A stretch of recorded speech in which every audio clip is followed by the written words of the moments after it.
Welcome back to the Unscripted Blend. I'm your host, Victoria Stackhouse. Listen, guys, today's episode is all about quiet ambition. In a world that tells us we have to be the loudest to win, our guest proves you can scale impact without the noise. Allan Ngo is the founder of Digital Solopreneur. He's helped over 5,000 customers and generated well over 6 figures in sales, all from his old but reliable laptop. Today, we're discussing how Allan built a business that works even when he doesn't. We're talking systems, storytelling, and choosing freedom over complexity. Allan, welcome to the show. All right, everyone. So once again, we want to welcome to the Unscripted Blend podcast, Allan Ngo from the Digital Solopreneur. Welcome to our show. Thanks so much for coming on here. Thank you for having me. It's a pleasure. Yes. So just to give you guys a quick backstory. So the way I found out about Allan and Digital Solopreneur, I love email newsletters.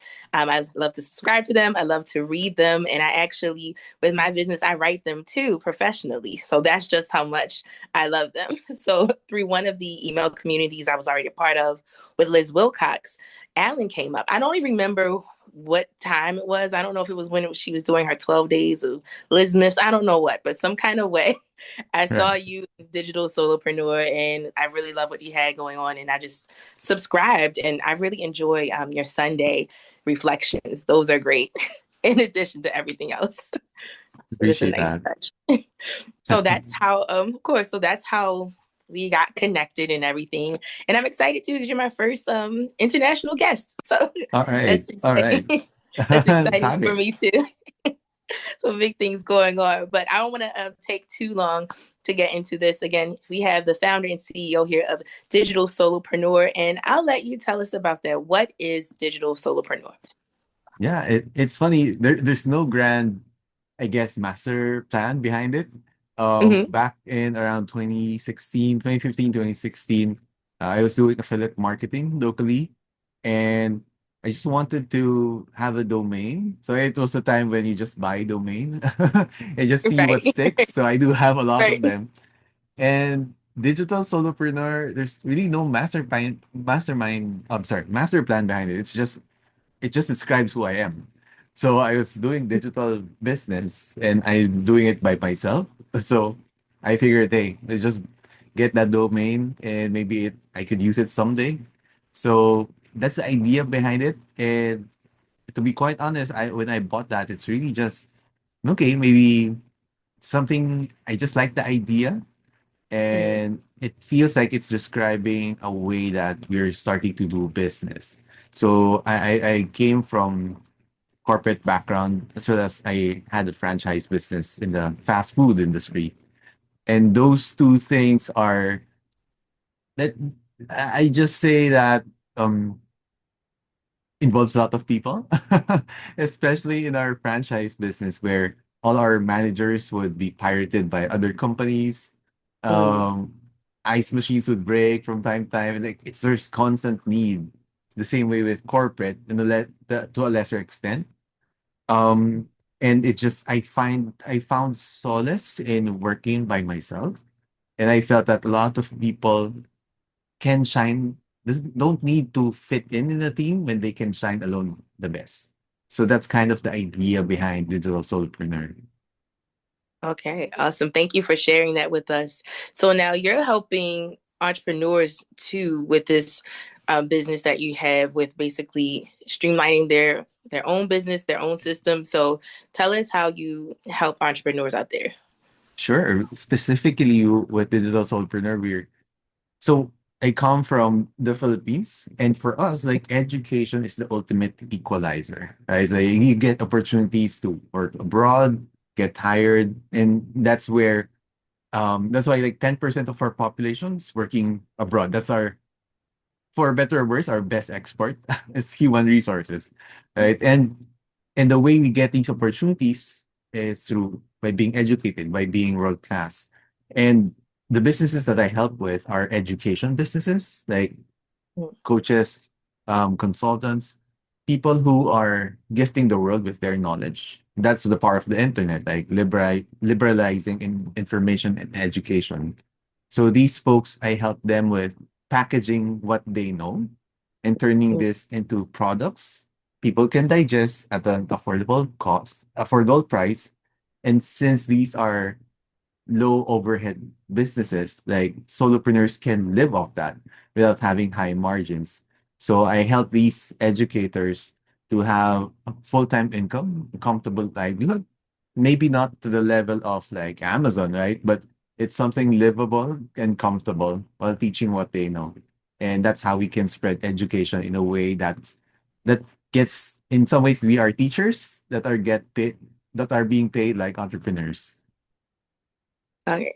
I love that. And something that you mentioned too that we're going to get into a little bit later is you're teaching this to people in a way that is practical. It's Mm. doable. Like you don't have to come in with a team already, hence solopreneur. But Right. it's actually something that's doable for one person, which is very important because as you know, starting out, it can be very difficult when you are the team. You Right. have to wear many hats. You have your expertise, but maybe technology isn't your strength, even if you are going to like share your expertise with somebody, or maybe just the back office stuff that it takes to run a business. That might not be your strong suit. But one thing that I like that you're doing is that you're teaching people methods to do this in a way that is practical. So Right. that's one thing I really enjoy. Awesome. So Awesome. Yeah. I've been following you, as I said before, for some time through your emails, and there's something as a quote I want to pull up. I think it's on your website as well, and I want you to really get into this. I feel like it's kind of like the principle or like really the key part of your brand, which Mhm. is quiet ambition over loud hustle. Again, that's quiet ambition over loud hustle.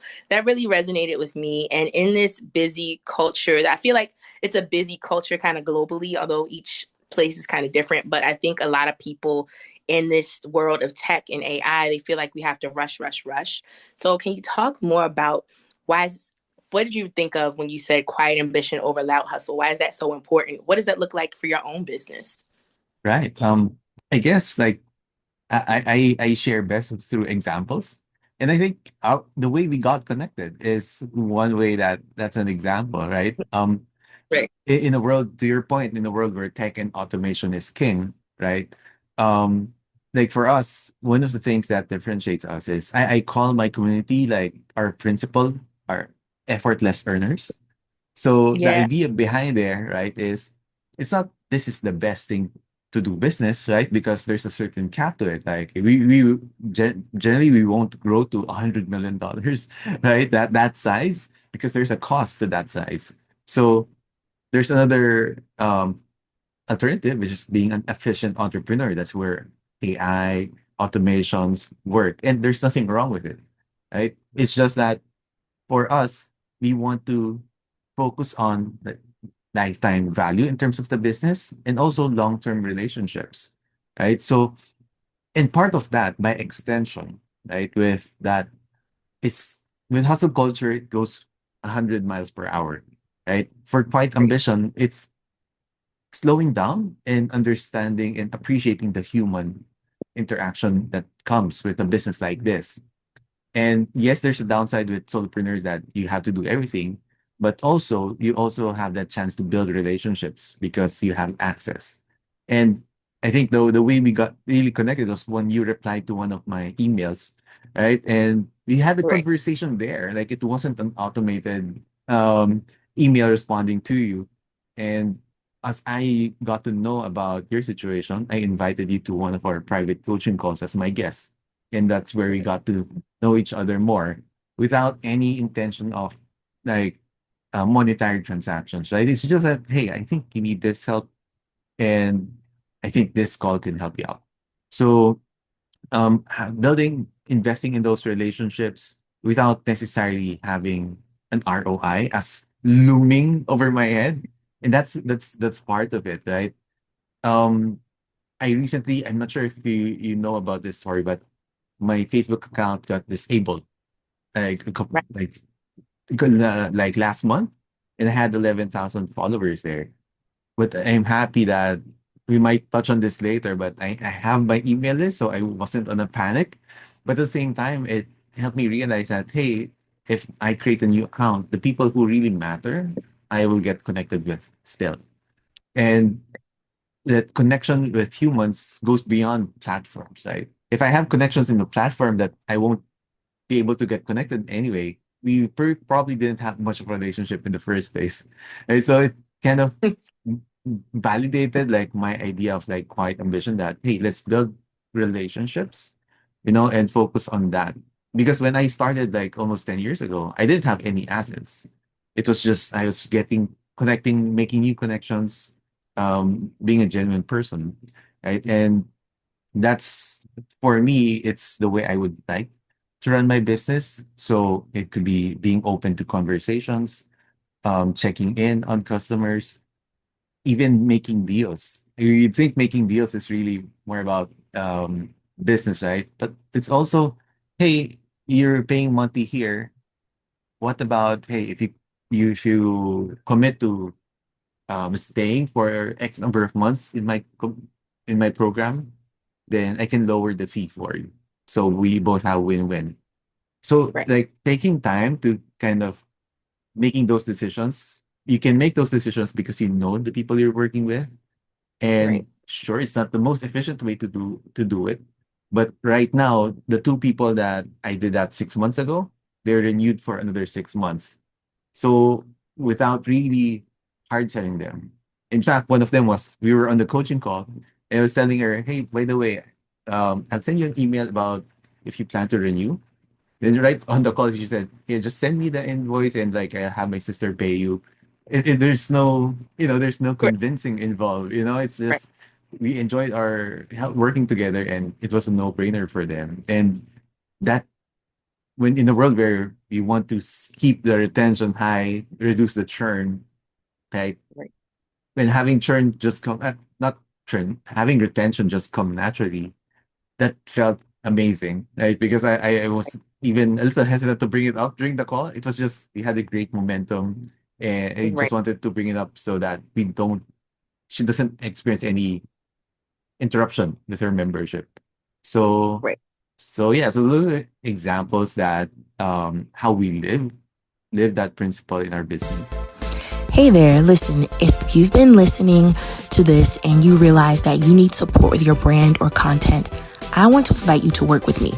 As a creative consultant, I offer clarity sessions to help you get focused and move forward with confidence. You can schedule your session through the link in the show notes. All right, let's get back to the conversation. Yeah, I like that. And I hope that for those of you on here who are watching or listening who are entrepreneurs, I hope that you really took that in and allowed that to kind of calm you down because Mhm. sometimes again the messages go go go, post everything you're doing, post every day, and you can end up doing a LinkedIn post every day, you can end up doing Instagram and Facebook every day. This isn't including investing in any ads. You can do that Right. and still miss the important connection for that final sale that you would like to make after you post. And it has its place depending on what you're doing too. I mean, it has its place. But if you are stressed out, especially if you're at a point in your business journey when you're like, I can't post every day and I can't hire somebody to do it for me, then kind of like take a step back. take a Mhm. step back and look at nurturing and fostering relationships. And that's really what I like about what you have been doing. And you have the track record to show how that is really successful. Thank you. And I think it always goes back to like what's your goal for the business? So I would have clients that would, hey, I need to do XYZ, right? Then, okay, rather than just go diving into it and let's optimize all those things, let me go back, like, how much are you looking to earn anyway? Because I want to look back and do you even need to do XYZ? Like, what if you close two clients for this rate? Then you're set for the month, right? So that's when, oh, okay, you don't even need to post. Like you can just probably reach out to your Rolodex, or do people have Rolodex anymore? But just reach out to They your contacts, they right? might, There might be, right? they But might. maybe it's just like getting your Right. first two clients, make them happy, ask for referrals. It could start there. Once you have the funds, then that's when you can perhaps invest in ads, or maybe start investing in people to help you with other stuff, right? But at the start, you don't necessarily have to have complex funnels, right? Invest in Right. software. Anyone listening here already has relationship, right? It's important. It's impossible to grow up and not have any contacts along the way. And and I have this message as well because as we learn, we're all adult learners, right? When I started, I didn't have that mindset. Like, okay, this is education. This is how he teaches, just like in Mm, school. But as adults, I mean, nobody has like 2 hours of free time lying around, right? Especially if you have family, kids, right. obligations, or even ailments, right? So, like, why do we need to? Does it really take so much work to like just get one sale? Maybe it's we're trying to overcomplicate it and just putting too many barriers between us and other humans, right? So that's why I like to let let's understand what will really make us happy, right? Because like there are folks who would have this target goal and would need to make X number of sales. They have to do webinars, all that jazz. But in reality, like they're just doing it because they're copying others without really understanding what this business means for them, right? So if you get X number of clients and you're good, you don't have to do all the other stuff. Right. Yeah, this stuff is just kind of like if you just really want to or whatever. But you Yes, right. Yeah. So, as you were talking, I thought about again, one of the things I like that you do is you make it so practical to start. So, I feel like you are the king of using Google Docs. And I never would have thought that to generate like, and you have clients that have like amazing success stories, and I would never think that Google Docs would be a part of that. People would probably assume that they invested thousands and Facebook ads and everything. Which, by the way, I'm not against any of that stuff. That's good, but I do know some people that they get overwhelmed and they feel like they can't start unless they do it that way. So if you Mhm. could speak to briefly about like what is it to really like use what you have. You've already touched on it already, but what Right. is it to like use what's in front of you? Right. So I have to credit, I first discovered the Google Doc from Ian Stanley. So I want to give credit where credit is due. But it I love your question. Use what you already have. Like one of the things that I encourage folks to do is look at their hard drives because chances are products, the best products typically aren't necessarily created, but they're discovered. So perhaps in your hard drive, you have, so for example, if you're somebody who's helping people with closing real estate deals, right? Property deals. If you're teaching people how to do that, probably in your hard drive, you have um, proposals that close deals. On your phone, you have dialogues that you were able to overcome objections, right?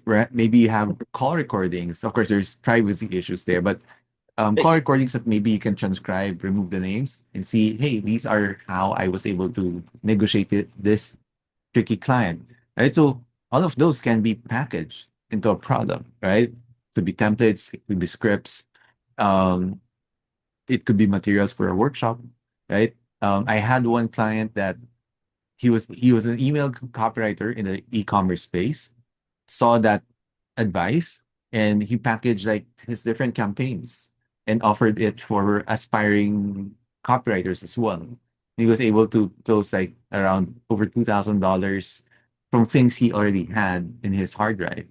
So that's how I want to look at things. Like, is there so since it's effortless earners, there's right, always that bias in my head, like how can we make it more effortless, right? And to your point, like I'm not against ads as well because I'm despite Meta not liking my account, my right, my I, my North Star is really effortless earners. So whatever will help people earn effortlessly, ads can be part of it. It can be a bit trickier. That's why I also study it. But if it can generate that, ultimately the idea with the effortless earners is not necessarily not not to do any work, but have control over your calendar, right? Because one of right, the reasons I went all in here was around late 2023. Um, Family had some health issues. It has been lingering, for my side and my wife's side. And Hmm. I enjoyed the time that, hey, we can go to the wake. We can, while they were in their hospital, we can be there.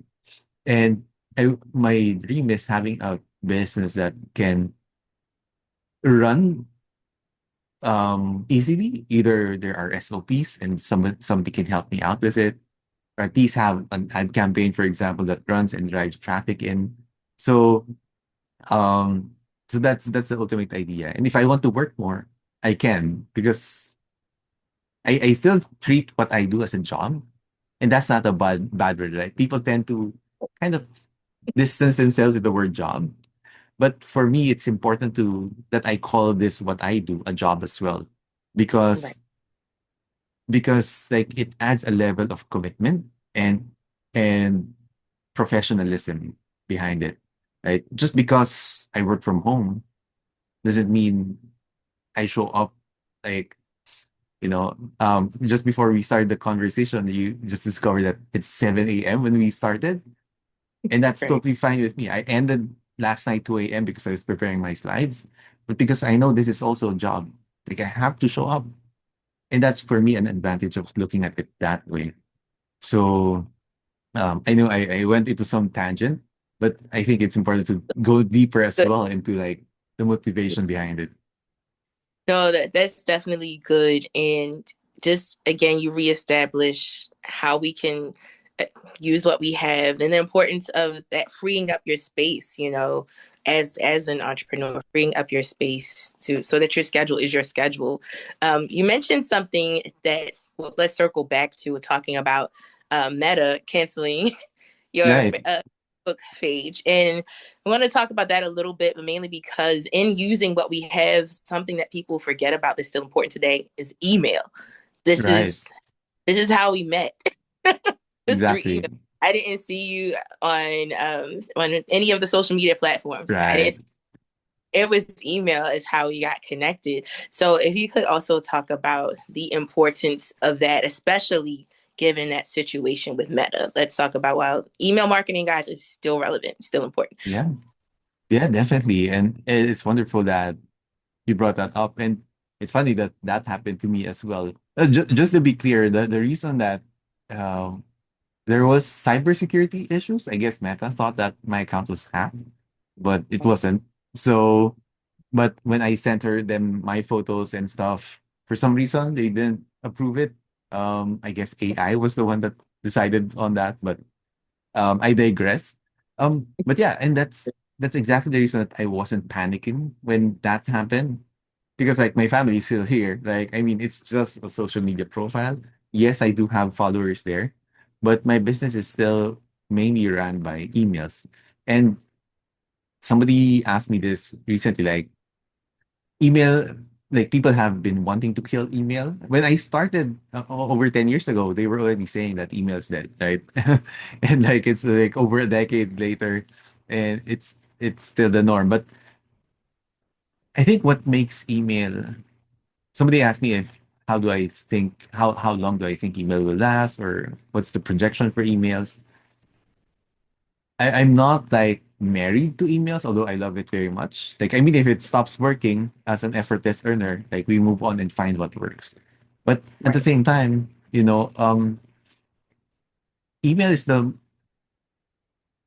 social media. Well, ultimately, we want to start a business because we want to find stability, predictability in our revenue. So that's why we got started, right? That's why we work hard in order to have that consistency. Now media marketing, of course, that's part of attracting leads. Now, what I worry with social media, what's beautiful about it has wonderful reach. The Yeah. downside is you have to play by the algorithm, right? So Right. yesterday, for example, I posted in my Facebook group. So luckily my groups weren't suspended. My sister is an admin to it, so we still have access to it. So we have 15,000 members in that group. Yesterday, I had a post. It went pretty good within the group. but it reached only 1,400 people. And these are already people who said, "Hey, I want to hear from this group." Right? So I still have to prove my worth, right? So I'm always under the uh, I should worship the gods of the algorithm in order to for me to reach people who are already my people, right? So it's like playing basketball, football, baseball, where the rules change while you're playing it, and I mean that doesn't sound like a stable business, right? It's like standing on Right. shaky ground. Right. Unlike with emails, right?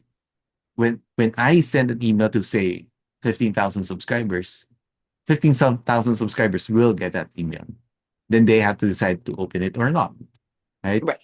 And that's a direct access. And if we really think about it, all social media is like one giant email list. Mhm. Because like how do we open a social media account? Name, email address, right? So they have the giant email list. That's why we pay ads for them to show our ads to their email list. Right. Right. So Yeah. it's like in some ways, if you have your own email list, you have your micro social media platform. Like it's just you just create it under it's like just Tori's world, right? Tori's Right. platform. And it's full of people that who resonate with you. Right. So that's why in my first email, I updated my welcome email, and first thing they read is like my 5 core values about calm money over chaos money, over systems over sweat, and I also tell them that hey, every day I'll send you insights. There will also be an accompanying offer to get more help, so that hey, if you see a link to buy from me or to get my consultation, the rules are set. Okay, it's fair Right. game. You So know. if right, if you're here, you know what you're gonna expect. So that way, I'm filled with people who understand the rules, know how to engage with me, and those who don't will just go out. In that way, I will have a healthy relationship with my list. That's where I have direct connection with my audience. Yeah, it's so important. I don't know if you remember when Vine was out. Um, The six yeah, second video platform, right? right, right. And then it just went away, and not Uh, everybody took advantage of building an email list back then. So some people had to start over from scratch with the platforms that were already there. And some people were on more than one platform, but right, there was a good chunk of that population though that they put everything into that platform, and right. then they had to now go and try to reconnect with everybody. So Mm, like email is a good way. Like this is my community, and if Facebook closes tomorrow, if I don't know if TikTok buys Facebook, if somebody else buys the thing, shuts it down, like this is your one connection to everybody else until they come up with something else. yeah, Right. and I think like of course I am biased because I'm an email marketing guy. So if you want to look like even there's big YouTubers like for example Ali Abdal in the productivity space. I Mhm. remember he has like 3-4 million subscribers on YouTube, and I remember one of his videos he mentioned because I would quote him on this, where he said his real audience is his email list, even for somebody who has millions of subscribers. There's also this Ryan Holiday, the best-selling author of like with Stoicism, right? When you watch his YouTube videos, I haven't watched recently, but I noticed like every time he has a video, he always has a call to action to join his newsletter. So as especially as they scale, there's so much more to lose for them. They understand that hey, we have to get them on our own platform. It almost serves like an insurance policy on top of like a Yeah. business engine, right? Because if their channels go away, but they have their lists who have been following them for years, these are their top people, right? Because who goes to watch a YouTube channel, sees a URL, types the URL, and signs up. These are really folks who are really loyal to you, right? So yeah, I mean, if they're the one, look at people's actions and see like what they prioritize. Hey there, if you are enjoying today's episode and you're on YouTube, hit that subscribe button and go ahead and like the video. Also, if you're listening on Apple, Spotify, other podcast platforms, follow over there, subscribe over there. leave a top-notch rating too while you're at it. It's all greatly appreciated. Okay, now back to today's episode. That's so important. I like that analogy too about it being like an insurance policy Mhm. with your business. Because again, it would be a shame, and I won't belabor the point, but it would be a shame to like build up everything, have those followers, and again something happens and I have to rebuild. So that's really good. It's Right. like an like an insurance policy. So we'll Right. we'll pivot for a little bit now. We're almost coming to a close. I feel like it's gone by pretty fast, but because I can talk about this all day. But I feel like things are moving now. Let's talk about AI in this space. Mhm. So some people, depending on what their business is, they may feel like there's no space for them anymore. And this is going to be kind of something I explore with the mini series I'm doing right now with this season of my podcast. I want to talk about how you can still leverage AI to work for you, work with your business, make it more efficient, as opposed to you becoming obsolete because of AI. Mhm. Right. I remember this story from Simon Sinek. He's the author of that Start with Why. I hope I'm quoting him correctly. There's this there's this couple of guys, like they're buddies. They just ended a 5K or a marathon. Then the organizers, so there's free bagels there for people who finish the race. So Mhm. there's two guys. One guy wanted to, hey, there's free bagels. Then his friend would say, then his friend would see the long lines, right? For the bagels because everyone's hungry. So, Great.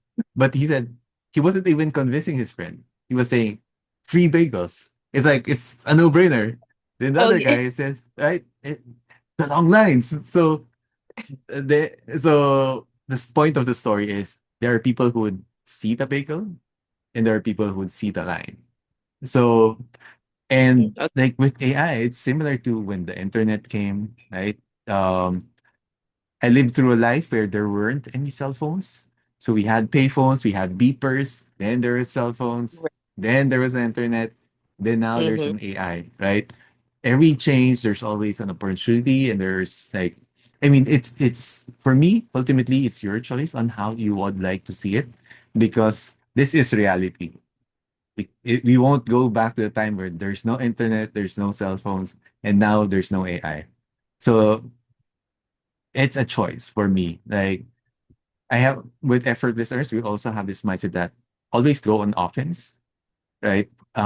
Because the time we spend feeling sorry for ourselves or kind of doubting ourselves, or time being lost, right? We only have X amount of. Remember, like I started this because I was faced with death in the family. So I understand that there's time is scarce. And I only have X amount of time. Like it's not the in the movies where you can transfer time in your arm, right? I forgot what movie that was. Right. But Not but like right. So it's just like, okay, let's just go on offense.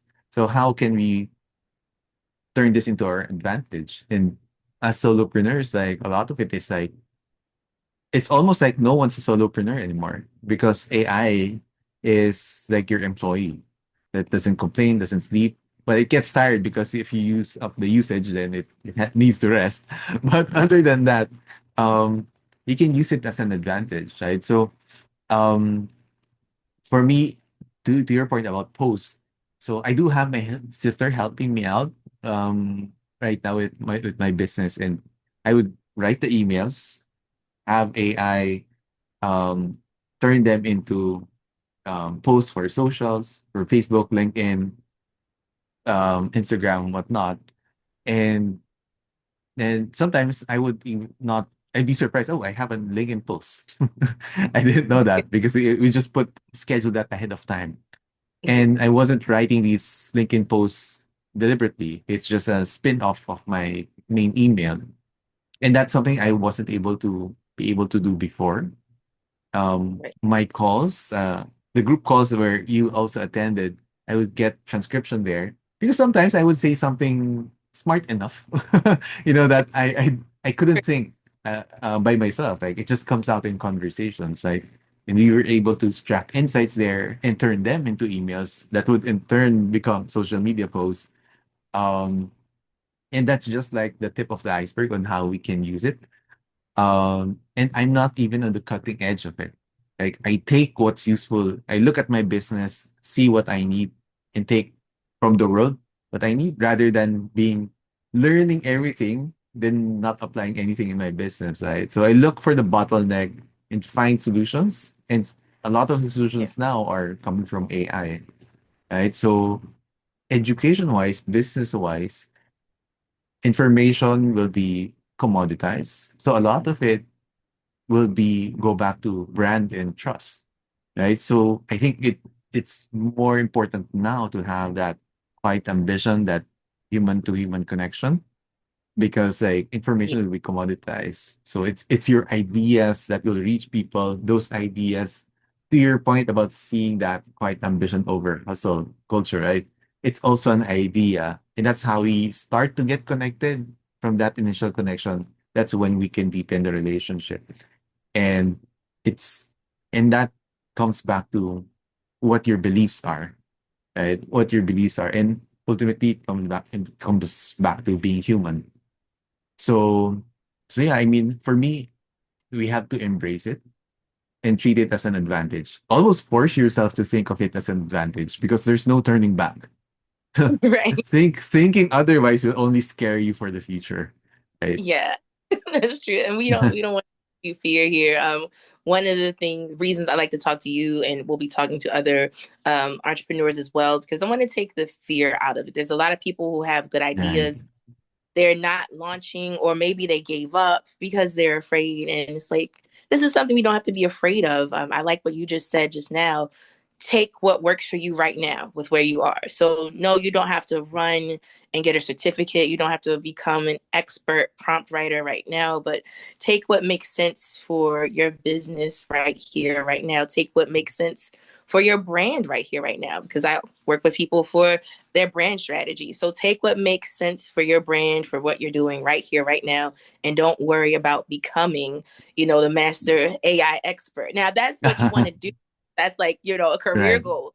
Then hey, Right. go for it. But if that wasn't Right. a part of the plan, then figure out what works for you right now and go from there, right? Right. And that's why what we do, we like to label it as a life first business. Like we want to figure out business to help our lives, but we haven't really figured out the life we want that the business will support. That came to my realization then was we had a family business where we do wholesale trading. And there's this like cliche in our local community where when somebody's in the hospital, like not the entire family couldn't visit because somebody has to stay in the store. So that's the kind of in our culture, right?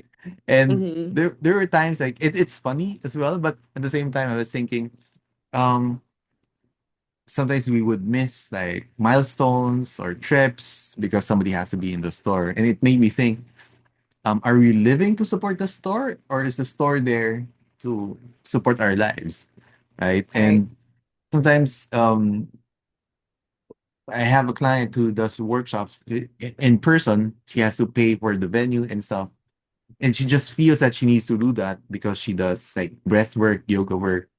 But are you doing that just because you see other people doing it? Because there are others who are making money just doing it online, right? So, and she was sacrificing. Since she works with people who's working corporate, she can only do so after office or on the weekends. And she was Oh, sacrificing time with family, relatives, right? And she's barely breaking even at the time. She's okay, but not really. But the cost is too high for her, right? right. So let's figure out what you want in life first, right? And try to let's assume let's not make any assumptions first. Let's test. To your point, I love your point about it's okay to fail. Maybe we don't look at it as failure, but because as adults, right? In school, like we take a lesson and take an exam. But in life, what Right. I notice is really we take the exam first and learn the lesson later on. So it's just a series of tests, right? Experiments that and give ourselves like allowance to fail. Right. So okay, let's stop the in-person thing. Let's test out like just the virtual thing. If it works, then you have your schedule back. It could be as easy as that. Right. And that's so important. I like what you said too about like, are we living to support our businesses, or the businesses, are they supposed to support us? And Right. that's what's important. And you establish that with Effortless Earners and with the digital solopreneur community. So I want to say now we're pretty much coming to a close. Thank you so much for joining me here today on the Unscripted Blend podcast. Listen, if people want to keep up with you, Allan, how can they stay connected to you? And I'll make sure I include things in the show notes too. But how can they stay connected? Love that. Thank you, Dory. Yeah, I'm on LinkedIn, Allan Ngo. And my website is Digital Solopreneur. No Well, this worries. has been such a pleasure, and thank you so much. And we will stay connected, of course. Of course. Thank you very much. It's been fun. Time flew by. It did. Especially, I thank you for being so engaged. 7 is early for me. Now, for me, it's the evening for me, but it's a new day over there for you. I live in the future. So Yes. Look, AI, no, it's happening. But All yeah, right, thank thanks. you. Thank you. Take care. Thank you for joining me for this conversation with Allan. Listen, if his story inspired you to rethink the hustle and embrace your own version of quiet ambition, then guess what? We have something special for you. Check out the link, Quiet Ambition Zone, in the show notes to access some resources that were prepared just for you. These were curated for those seeking a more intentional and ambitious life without the constant grind, because who wants that, right? Thanks again for listening today to the Unscripted Blend, and I can't wait to see you the next time. Take care.